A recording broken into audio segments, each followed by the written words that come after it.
This is a Squiz podcast. We're your shortcut to being informed. The Weekly Wrap is the week in news and what's coming up. I'm Claire Kimball. And I'm Jodie Speers. Our top story this week, the meetings and military parades in China, where a former Victorian Premier lined up with the leaders of China, Russia and North Korea. We'll run you through the fallout from the March for Australia protests and the immigration debate. And there was some big news in the fashion world. There was a serious and a lighter-ish recommendation for you too. Let's get into it.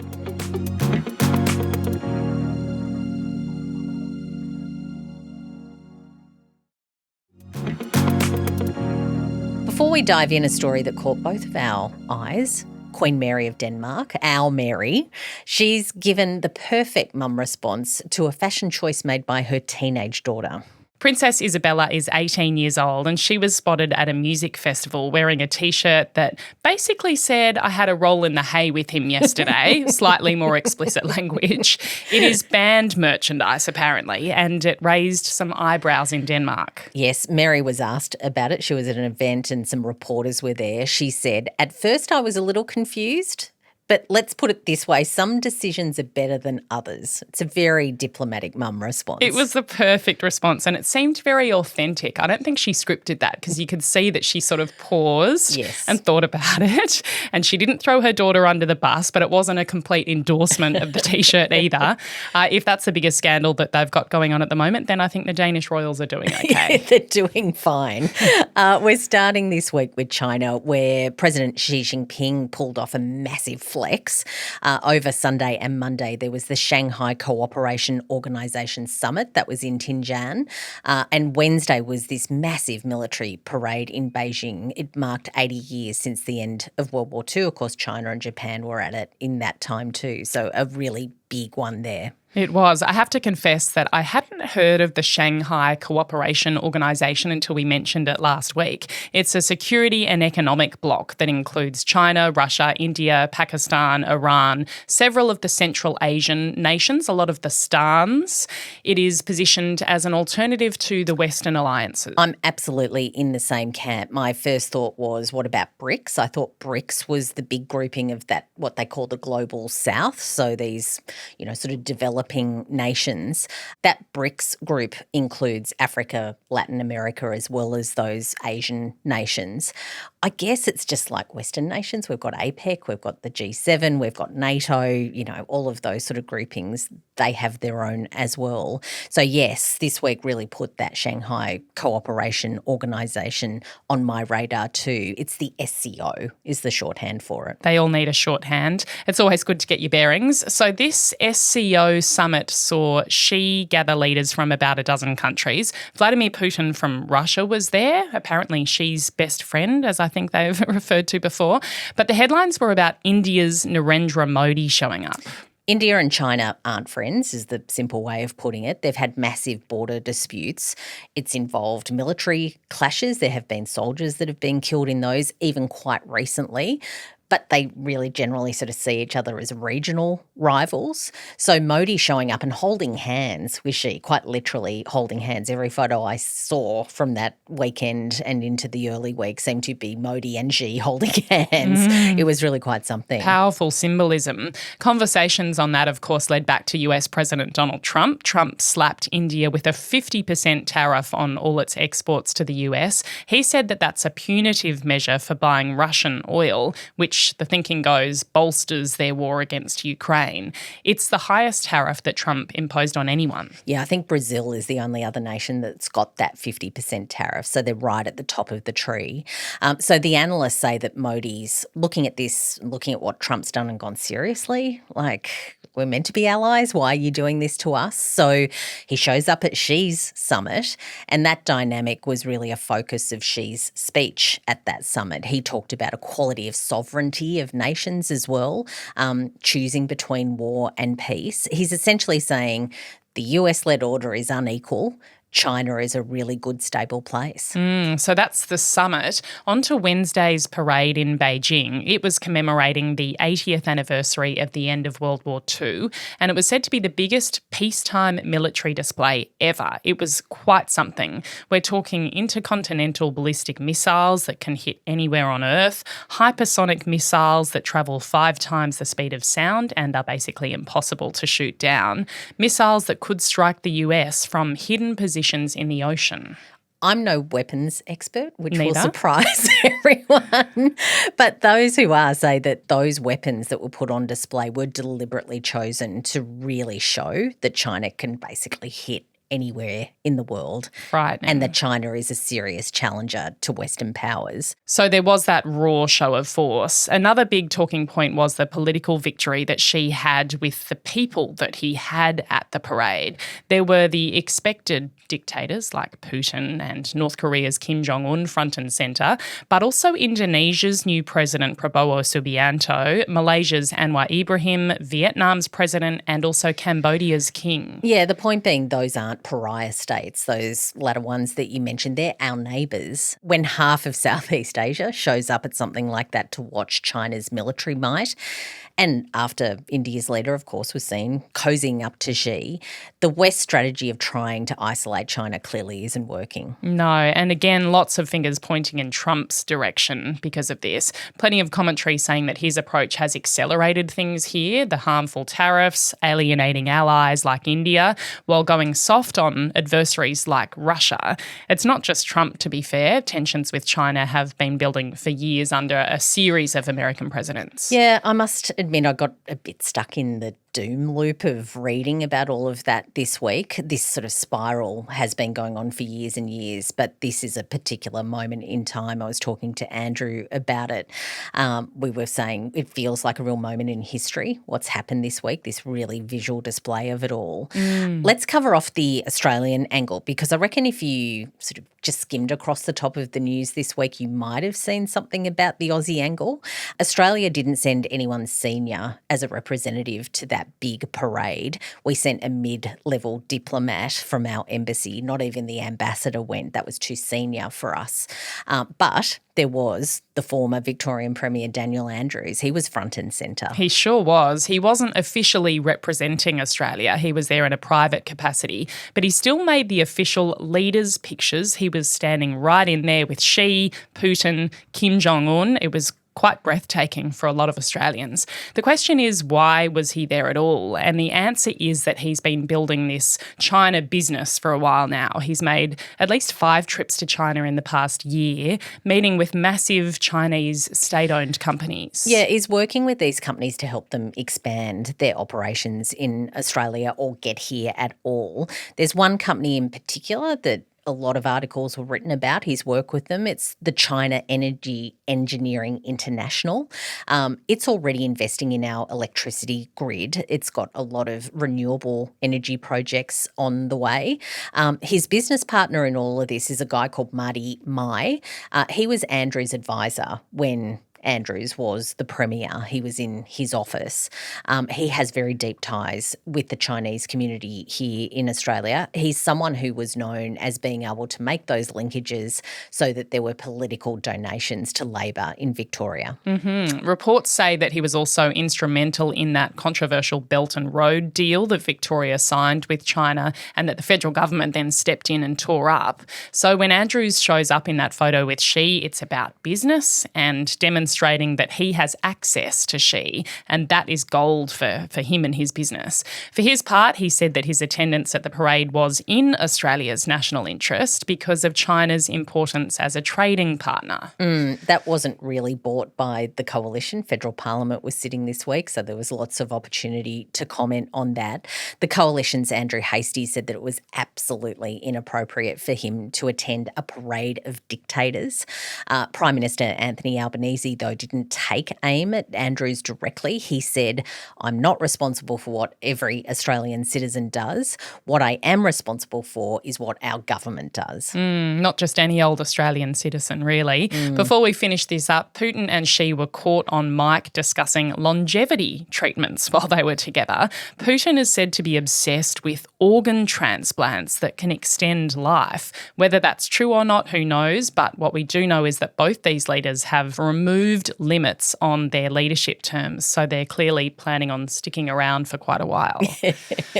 And look, since they were talking about people living until they're 150 years old. Scary. Strap yourself in.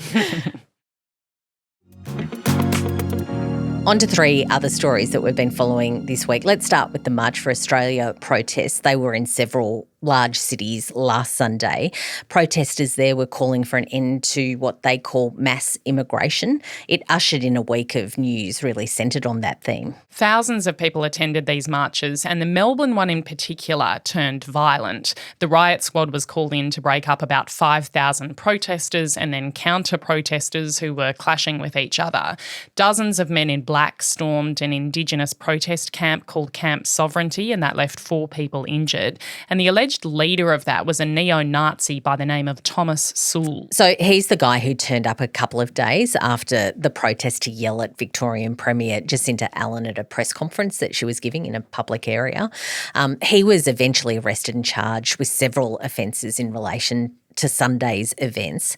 Thomas Sewell is a name that comes up a fair bit. Particularly in relation to this resurgence of the far right. So we thought that it was worth taking a closer look at who he is, what his background is. Sewell is a 32-year-old who was born in New Zealand but raised in Melbourne. He is an Australian citizen, and I'm just clarifying that because there was a bit of talk about whether or not he could be deported. Yeah, apparently not. He spent a couple of years in the army. He later studied civil engineering. Apparently he didn't finish that degree. He's moved through a fair few far-right groups over the years, but ultimately he's the leader of a group called the National Socialist Network. They've been responsible for a number of really disturbing acts that have been reported on over the last 5 years or so, including burning a cross in Victoria's Grampians National Park. That was in 2021, where hikers say that they witnessed the group and him chanting Heil Hitler. I remember that from the time. It was disturbing. They've also shown up on social media doing these late-night marches through Melbourne wearing masks. It's fair to say that Sewell is hated by many. The Nightly put his photo on the front page this week with the headline saying, "Who is this dickhead?" which probably summed up a few people's opinions. And a change.org petition has attracted almost 100,000 signatures when I last checked, asking for him to be stripped of citizenship and deported. Yeah, so hopefully that's given you a bit of a clearer picture of him and why he's been in the news so prominently this week. Clearly not everyone at those marches last Sunday were neo-Nazis. A number of people showed up saying that they were concerned about what they say is unsustainable levels of immigration. But particularly given, you only have to look across the news, housing shortages, pressures on essential services like hospitals, it all does come back to that immigration question in a lot of cases anyway. Yeah, a lot of those issues come together. Just to look at the actual immigration figures, the total number of migrants in Australia came down a lot during COVID, unsurprisingly. Lots of international students and temporary workers went home and basically no one could come into the country. That number predictably then shot up post-COVID to record high levels. 2023 saw more than 500,000 people come in, but experts say it's now on track to return to pre-pandemic norms, which is about 180,000 people a year. Some say that it's still too high, so it's not the last time that we'll see this in the news. On to the search for Desi Freeman now. We spoke at length about this story last week, so we thought it was worth a bit of an update so you know where things are up to now. Police still haven't been able to capture Desi Freeman. He's the sovereign citizen who's wanted for shooting 3 Victorian police officers, allegedly shooting 2 of them fatally. He did that apparently from inside a bus that he was living in on his property at Porpunka early last week. More than 450 police officers have been involved in searching for him in very rugged and mountainous terrain. They had been encouraging him to hand himself in, but their focus seemed to switch this week to urging anyone who might be harbouring him to contact police. They've searched over 100 properties in the area after they received a whole bunch of tips from the public. Yeah, also those reports saying that police are unlikely to pounce straight away when they do locate him. There's a suggestion that he might be quite armed, that there might be another ambush in store. They're likely to watch him just for a while first to see exactly what sort of state he is in and then come in with some sort of capture plan. Freeman's wife, Malle, was in the news a fair bit too. She released a statement last weekend saying that she's sorry. She felt very sorry about the deaths of those two officers. She also stated that she doesn't share her husband's Sovsits views. Yeah, she said that she would cooperate with the police in any way that she could, although police sort of threw some doubt on that. They commented that speaking to police and cooperating with police are two very different things. Seems like a distinction worth making. Definitely. There have been more reports this week about the way that Desi Freeman spiralled into paranoia. 9 newspapers spoke to his nephew, Luke Philby, who says that the family has been estranged from him since about 2018. He said that his uncle Desi used to rant on and on and on about the end of the world and his hatred of police and authority. That was pre-COVID. So the manhunt there stretches on at an enormous cost. Local businesses say that they're really suffering. It's usually a very busy time in that part of the world for tourists. As we talked about last week, it's on the way up to the snowfields, up to Falls Creek. They've had a cracking snow season this year, particularly in the last couple of weeks. So they would really expect a lot of people coming through. A lot of people, though, have been told to avoid the area. It's not that they're not wanting to go. They've actually been told to stay away. The owner of the Bright Bakery told the ABC that the business has been down about 80% in terms of their turnover since the shootings. It's a huge hit. It is. So the whole region is really feeling it. To wrap up this week's stories, stand aside Anna Wintour. We've got a new editor of American Vogue. She's been appointed. We do. 39-year-old Chloe Malle has some very big stilettos to fill. She is a former Vogue.com editor who has worked in a number of different roles at the magazine since she joined Vogue in 2011. I'm sure people were well across this well before I was. She is the daughter of Hollywood royalty. I didn't realise that either. Yeah. So her mum is the actress Candice Bergen, who is one of my very, very favourites. She very sort of funnily enough, Candice played the Vogue editor in Sex and the City. I remember very clearly she was quite frosty. Yes. And she wanted Carrie to set her up on dates. But she was still quite frosty. I do remember that. Chloe's father is the French director, Louis Malle, who was known for directing Pretty Baby. Yeah, it seems only fitting, doesn't it, that the most powerful Vogue editor in the world should have some French genetics. Absolutely. It automatically gives you some style. Despite having said that she is a proud Nepo baby, Chloe doesn't seem to have really been treated that way in the press, which I found interesting. She's been described as more of a worker bee and a journo who's really kind of worked her way up the ladder. Yeah, her official title there is head of editorial. I saw some of the comments from an interview that she did about 10 years ago where she said that she was really nervous about going for a job at Vogue because fashion was not one of her main interests in life. She was more keen on being a writer than an editor as well.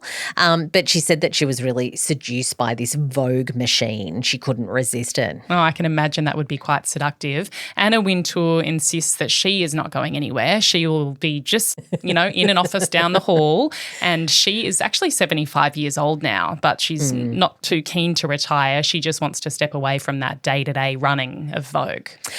Chloe, for her part, I did see her say that she was quite happy that Anna was down the hall, that she would continue to be a really good mentor to her. Well, Anna has handpicked her, hasn't she? So Exactly. they must have a good relationship. There must be a really good relationship there. One of the commentators I saw too suggesting that Wintour has sort of got this role like the Queen Mother. I don't know if she'd like that.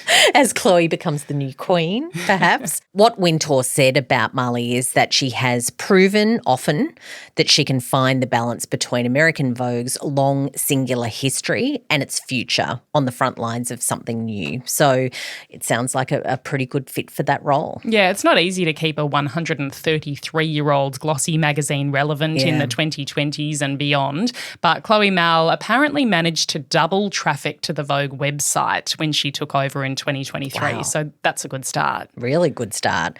Just to note too, New York Fashion Week kicks off on Thursday, so we expect to see her front and centre. What a week to be taking on a big new job like that. I'll say, and someone who doesn't have fashion as one of their main interests would no doubt be feeling the pressure for the choice of outfits, I would think. Yeah, quite a few people watching for what she's going to wear to that, I'm sure.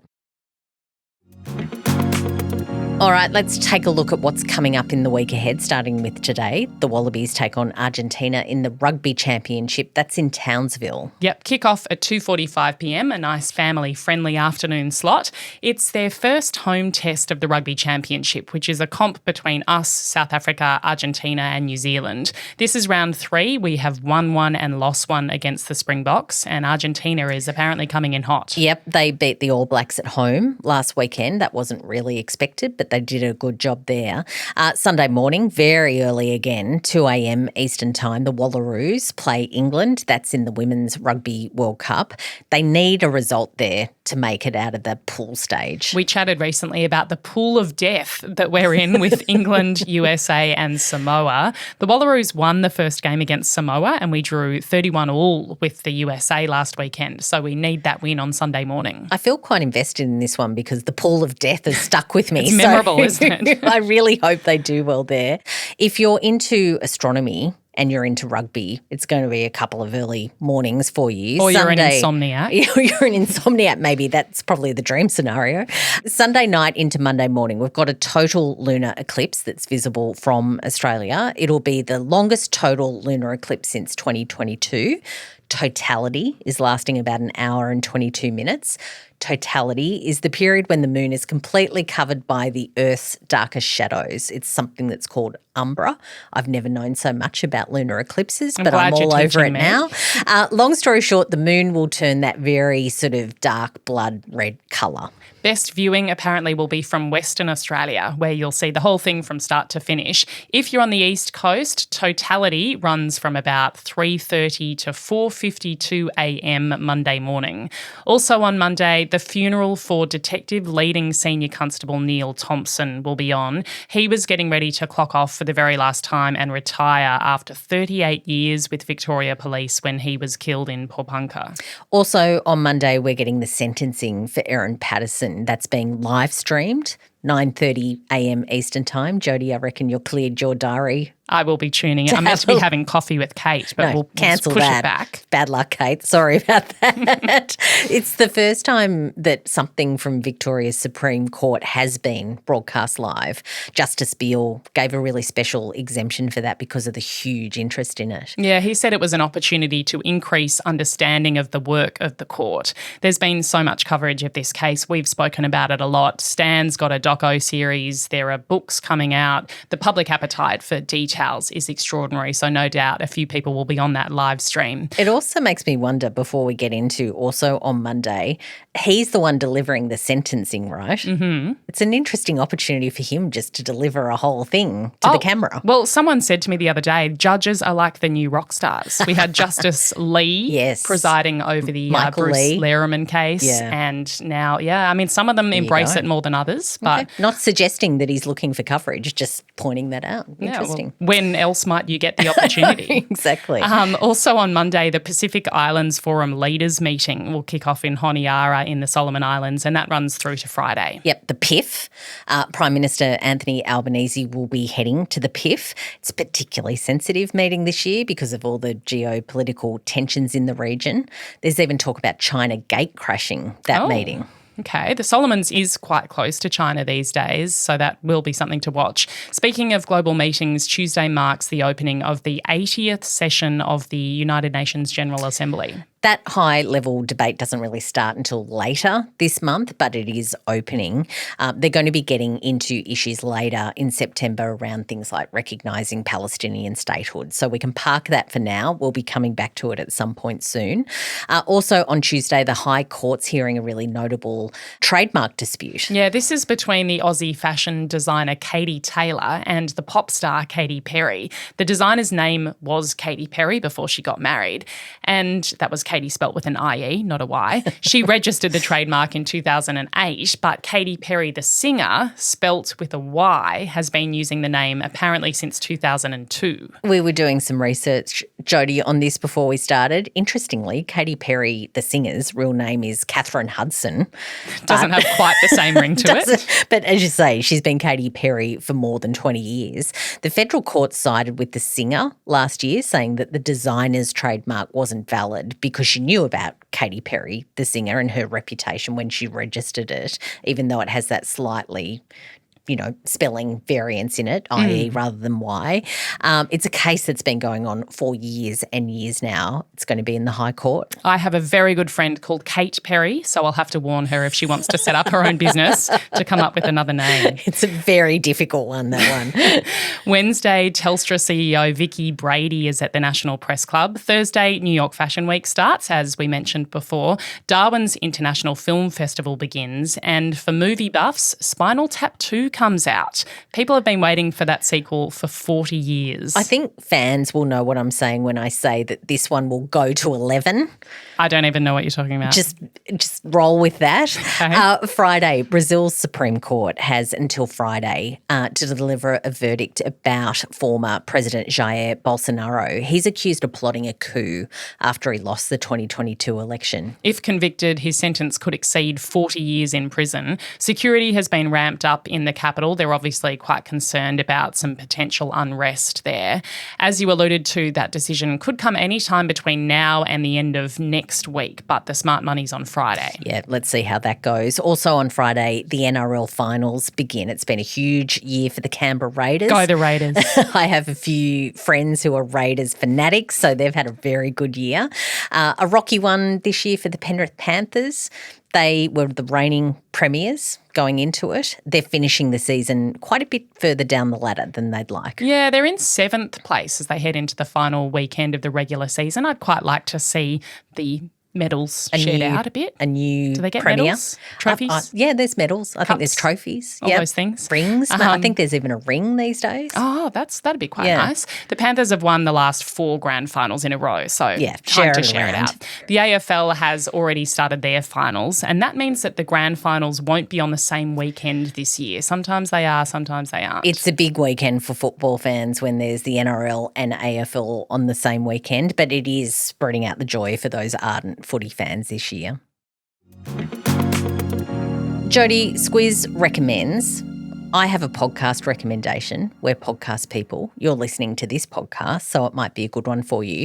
A couple of years ago, I listened to a podcast series from The Economist called The Prince, which is about Xi Jinping. I think I recommended it ages ago because I was really quite entranced by that whole season. It is such an interesting story. His whole backstory is so interesting about how he grew up and exactly how he came to be this very, very supreme leader of China. So I just thought I'd point it out because, in weeks like this where China is front and centre, Xi Jinping is front and centre, if you want to know a little bit more about him and you have a series sort of hole in your life, it's a really good one to get into. That's a bit of an in case you missed it sort of reco. Exactly. I've got a very current one this week. Hostage on Netflix has had me absolutely hooked. Maybe partly because I have an essay due for uni this week that I should have been writing, so I really didn't have time to watch TV. But it is a political thriller. It's got Suran Jones as the British Prime Minister. She's excellent. And Julie Delpy as the French president. I love her too. These two strong women. And it's really easy to follow. I notice sometimes I get distracted watching these shows and you start losing bits of the plot. But when I mention that to someone, they said these days they design for that. So I read an article clear. about that. Yeah, there's this sort of stream of shows that Netflix put together, I'm sure the other streamers too, where you have to think that people are doing something else while they've also got this on, like they're on an iPad as they're watching on TV. 2 screens, folding So laundry, interesting. all the rest of it. Yeah. I do have a gap in my schedule for a show like that, so I will be dialing that up. Thank Go you for very it. much. 5 episodes. I think that's us for this week. We've got the usual bunch of things happening. We've got The Big Threat happening. We've got our menopause series happening. Both of those are coming to an end. I think next week, just again, dial them up as well. They're really great series, both of them. We'll talk a bit more about them next week when we sort of get to the end of all of those. But otherwise, go and enjoy your weekend. Sounds good. See you next week. Have a good one.